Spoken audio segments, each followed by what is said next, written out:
चला आयो बिनती नंदन और नंदे रामो मयायो चली कोड़ा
चिगड़ी मांडर रांची यहाँ पर पहली बार सरना प्रार्थना सभा का आयोजन हुआ।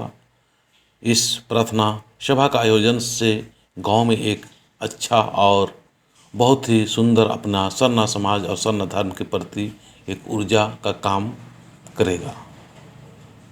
तो यहाँ की नहीं जो बहन लोग हैं, भाई लोग हैं, ये अगुवाई कर रहे हैं। इन्हीं की अगुवाई से ये शुरुआत हुआ है। अब हम सभी लोगों को इनको मदद करना चाहिए, हेल्प करना चाहिए, ताकि हमारे समाज में आपसी जो मनमुटाव है या आपसी निंदा शिकायत छोड़ के हमें एक ऐसा भाव बनाने की ज़रूरत है और ऐसे पुजारी और ऐसे समाज के अनुसार ऐसे हमारा स्वभाव हो कि हम लोग किसी का भी शिकायत या निंदा ना करते हुए समाज में सभी को जोड़ते हुए, सभी को हिफाजत करते हुए एक अच्छा माहौल तैयार करेंगे, ताकि सरना झंडा का और अपना धर्म का, अपना सरना का विशेष महत्व रखते हुए सभी को अपने धर्म की ओर झुकाव और लगाव हो। तो चलिए इसी तरह से हम लोग को अच्छा माहौल के लिए सभी मिलके काम करेंगे। जय धर्मेश।